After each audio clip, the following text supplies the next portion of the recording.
Hey, how's it going? It's Justin McDonald here with another Results Radio. And today, I got a quote here from Joe Polish, and it's, there are two things you definitely don't want to delegate in business unless you want to get screwed. The first is the checkbook. The second is marketing. And I am going to open my window, because I am very much prepared for this, as I am every day in my professional studio here. Are there two things, or are there other things in business that you don't want to delegate? I'll go over reasons why you shouldn't delegate these two, but I like to know some other things. Think about it. You won't. The most obvious ones, just on surface level, on why you don't want to delegate your checkbook, which is obviously your bank account, all your financial stuff.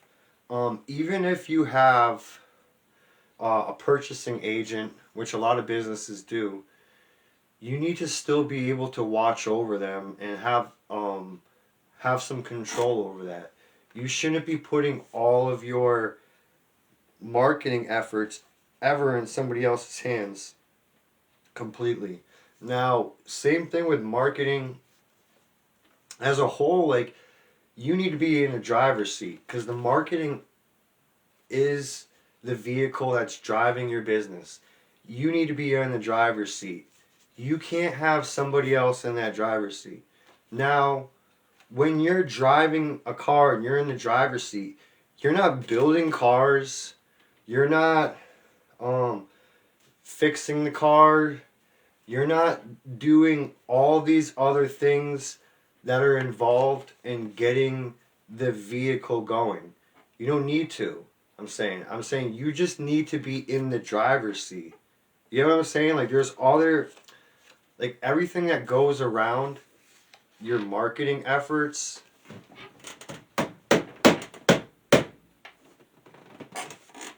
You can delegate some of the tasks. I don't know if the lighting's going now. It's just kind of blinding me.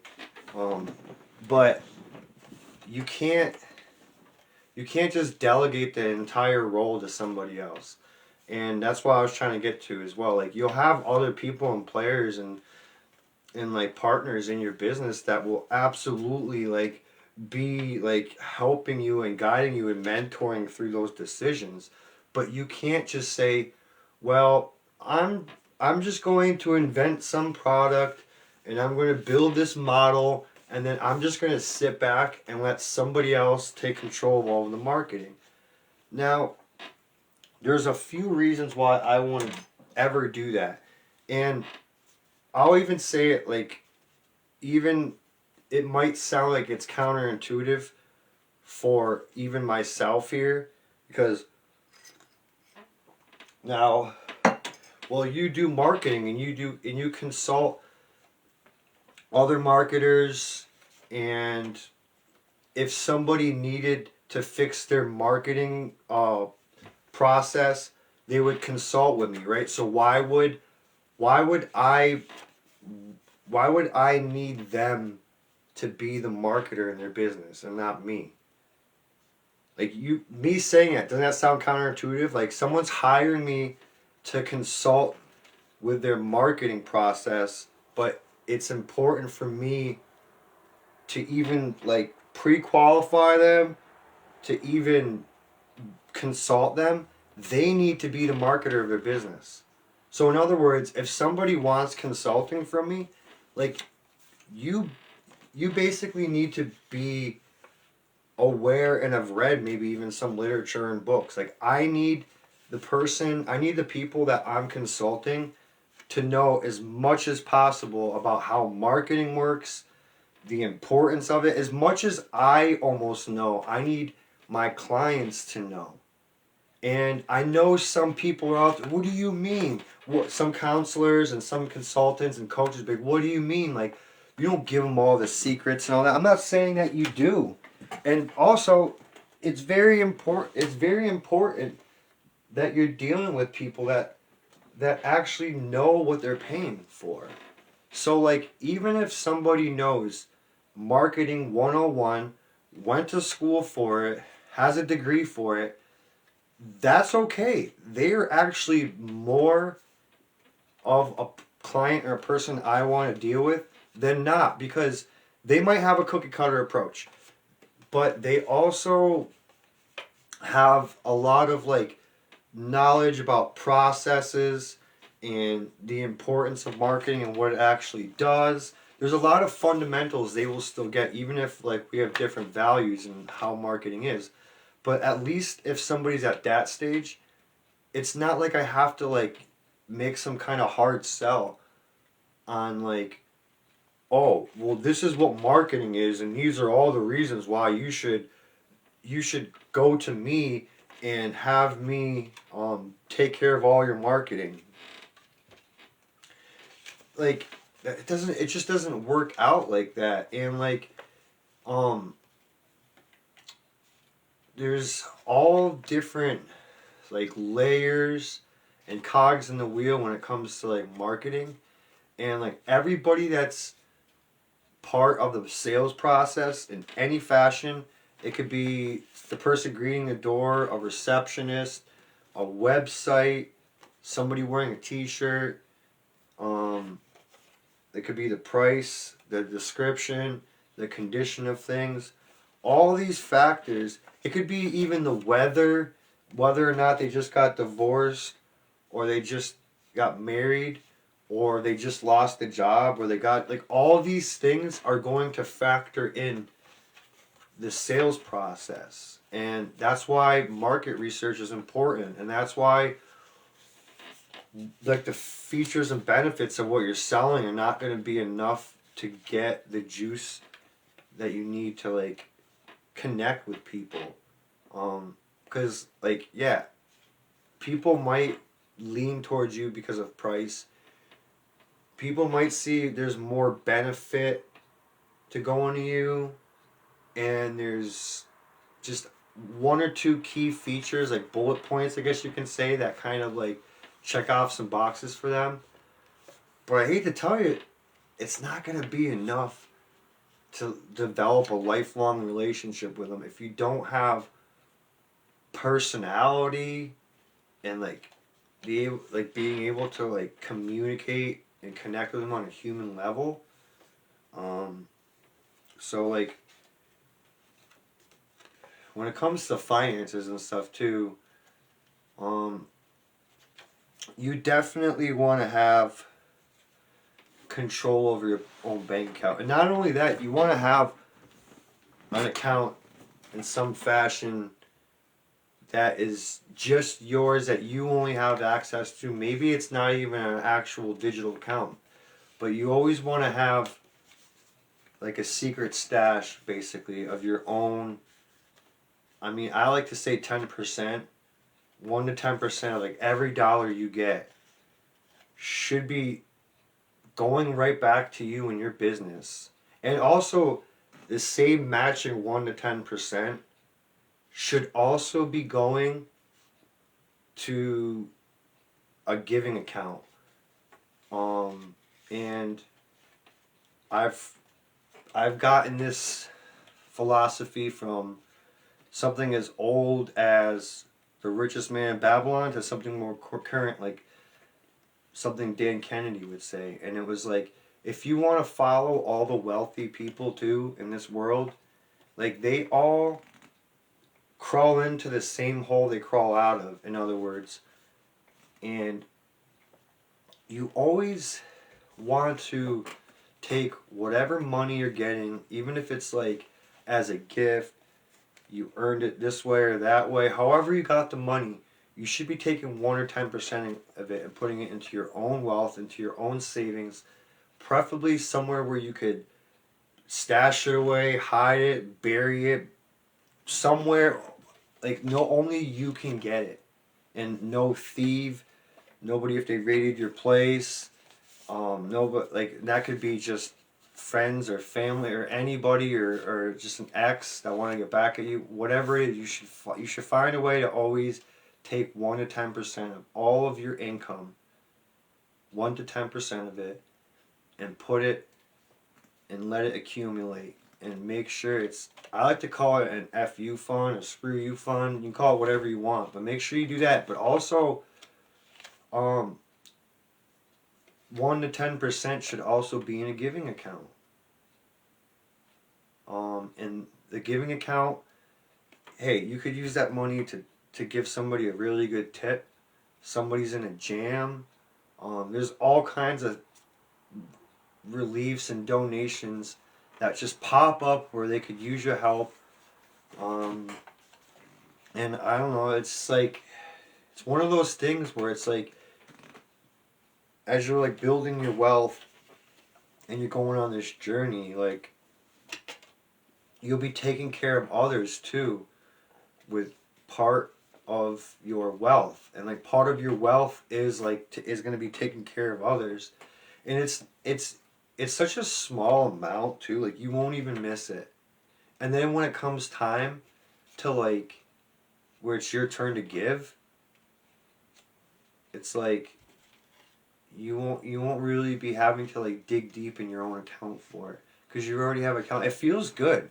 It feels like no matter how poor I am or how poor I was, I always, like, not always, but for the past couple of years, I always have a giving account. And then whatever I get, I tip amazingly, like, and,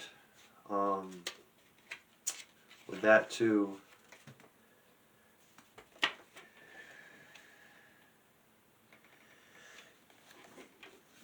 when it comes to the marketing part of not delegating, like, you know, there's two things that could go wrong when you have others try to do it for you, and it could be just a misalignment of priorities or and there's confidentiality concerns too when it comes to the checkbook in the marketing process. Because when I went back to the beginning of what I was saying too about like marketing being like a process and a system and something that you can actually measure, right? Marketing is not like, it's not, if you can't measure it, like if you can't measure the efforts, it's like, it's basically marketing malpractice in my opinion. Like think of Super Bowl ads, think of billboards, think of TV commercials and stuff on the radio that's like syndicated and broadcasted on a more mass level. They don't connect to people. They don't make an impact. Like in marketing, when I do marketing, like I make an impact. Like even if it's like describing the color of something, whatever, you want to make an impact. And these Super Bowl commercials, these pharmaceutical companies, these car companies, they don't know how to connect to people. And they don't even have a proper call to action, which is a marketing malpractice to me, because for all those commercials I've seen before, I've never seen a call to action. All I've seen is a brand awareness like scheme or something like, hey, this car company, or hey, this beer company, or food company, or this insurance company, right? But very rarely, if ever, did I ever see the website domain / whatever just make sign up, right? And at least if they did that, or if they threw up a 1-800 number or something like that, then they could actually trace that, okay, people saw this ad, and we know they saw that ad because it has a specific website domain or a specific phone number. And the only way that they would be able to call that or visit that is if they saw the ad, or if someone word of mouth, of course, gave that to them. And there's no better or easier way to track a sale and track your marketing efforts than by doing something as simple as that. isn't it crazy? Like they would spend millions and millions, like hundreds of $1 million on an ad, but they don't even put up something where they can keep track of their efforts. You can't tell me that's marketing malpractice. I mean, I think it is. And like I said, if they just had something simple as that, a designated domain or phone number, it's all you really need. But these misalignment of priorities is what will be one of the things that will definitely happen if you put it in somebody else's hands, because some people too aren't as passionate, maybe they're not making as much, it's not their business, they don't care, whatever it is, they're not going to, I don't know how to say it, but like they're not going to give it the same umph that you are going to. Like what made you decide to go in business in the first place? What's your origin story? Do you think that the people that you hire, the people you work with, have the same origin story as you? No. They might just be like, this is a paycheck, I do this, I can kind of specialize in it, and I get the weekends off, great. It's a good job, right? It's a good job. But for you, it's not a job, is it? It's a process. It's one that's like, it basically consumes you 24/7. You know what I mean? If you're not there out the business, you're constantly thinking about different ways to progress and improve and innovate and taking in all these new ideas and watching what others are doing and paying attention to all these reports and all these things. And like, that's what marketing is all about. You know what I mean? Like, well, how much should we charge for this? That is market research that you have to do, right? Even if you were just like selling the same thing they were selling at some mall or market 50, 100 years ago, you would still like, maybe we'd go to different countries, different part of the country, different cities. How much are they selling their bread for? How much are they selling their produce for? How much are they selling their lumber for? And then you get a general idea, like a general consensus of what people are charging, like like kind of like a market, not like maybe set price, but like an average, or whatever it's, whatever you come up with. But that is technically market research. Whenever anybody has ever come up with a price for something, it is technically market research that led them up to the price. I mean, unless they were literally pulling numbers right out of a hat, I mean, they would just be doing marketing, but maybe not a very good idea to market, but that would still be considered marketing, just not really good market research. And the ones that do the best research end up getting the best results. And that's why I encourage anybody that's watching this or listening to this to make sure that you're always wearing your marketing hat, no matter what. Whatever situation you're in. You never know when you can get like this great idea for your business based off other businesses that have nothing to do with what you're doing. But like, if you just apply that same technique to your business, sometimes it just ends up working. It's really weird how that works out. But like, even for writing, like when people say like, when they like generally just read fiction or just write fiction, or if they just write nonfiction or just read nonfiction and just read fiction and write fiction, what they say is a kind of crossover. So if I'm writing about business and business strategies and things about marketing, it's better for me and my audience to also explore fictional stuff and fictional objects and fictional characters and stories, so I could like better keep them engaged, right? And same thing, like if you were writing fiction or science fiction or reading it all the time, like it's good to cross over to the other side because it kind of keeps you grounded, right? I mean, science fiction is kind of like one of those that's like kind of like mesh the two together a little bit. But like if you're just like in this fictional fantasy world all the time, it's good to have some nonfiction here too, so that way it keeps you grounded. and it just makes it so you can just not be just like a bonfire, like more of like a controlled stove, like with purpose and parameters in mind. Um, and like if you have parameters and you have missions and goals and you have an origin story, again, you can't just like pass that along to somebody else and expect it to all work out. Like there's partners in your business that I'm sure that would be able to like help and you could delegate certain tasks to. But as far as like the entire business, which is the marketing, it needs to be in your hands. And also with the financial stuff too and the banking stuff, like that needs to be also in your hands too because um like I was just thinking too, if you even had purchase, I'm gonna wrap this up, but if you had like purchase agents and purchase people like helping with your purchase orders, like they might make mistakes because they might be careless or they could be like trying to just save the company money, or they could be the opposite and just like, I have a blank check, I'll let me just spend whatever it is we're spending and get what we need no matter what the cost is. And that could be detrimental to a business.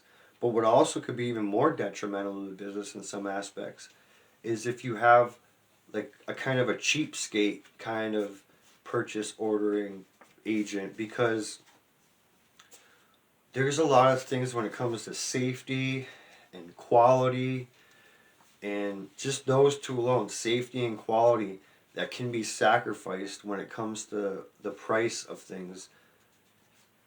What about high ticket things too? Like, hey, they might think like they're a hero because they're saving the company thousands of dollars by buying A instead of B or X instead of Y, but then other things that go with it, like safety concerns and quality concerns, come up later on, or and then there's all this downtime of having to troubleshoot this thing and being out of commission because it's the cheaper inferior one, and because this person that no longer works with the company decide they want to be a hero and save the company $10,000, but then over the course of the next 2-3 years the company's spending tens of thousands of dollars on repairs, downtime, troubleshooting, losing customers.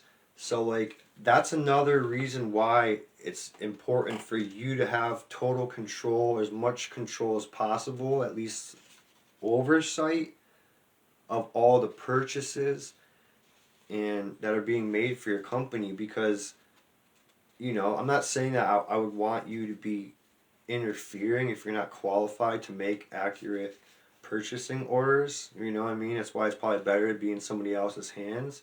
But you should still be like overseeing it a little bit and just making sure that like that they're not sacrificing quality and safety just so you could save a few dollars. I'm not saying you don't want to save money where you can, but you definitely want to make sure that like you're not going to jeopardize somebody getting hurt or having damage your reputation because you're basically using faulty equipment because you're trying to save a dollar, and it's not going to look good for you, it's not going to look good for your lawyer, it's not going to look good for your clients if if you buy like inferior cheaper equipment to save a few bucks. If anything, because they're giving you patronage, they want to see you do well and shine and get the baller stuff. So get all that combined with the lack of expertise for somebody else that you might have take control of your banking stuff and your financial stuff and marketing stuff is not a good move at all. But again, there's definitely a lot of tasks, especially if you're not like the best at this or best at that you can absolutely delegate, and you should. But that's part of like the marketing process and everything that you should be a part of and be participating in. If you are a CEO or a COO or like the manager or the main business owner of the business, you got to make sure that All the expenses and all the accounting stuff is something that you can access and that you have some oversight for and the most amount of control for. And of course, the marketing too, because the business can't exist without marketing and the business can't exist without you. So thank you very much for listening and or watching, and I hope you have a lovely day. Of course, if you go to results-required.com, you can get my free breakthrough results blueprint, and I'm going to be adding more to it too as time goes on. That's just going along with the daily emails that I'm sending. It's no like sales crap or anything like that. I don't even have like an affiliate or anything. I'm just telling stories like I am right now. And all my social media handles is at results required. So thanks again for listening and watching. Take it easy.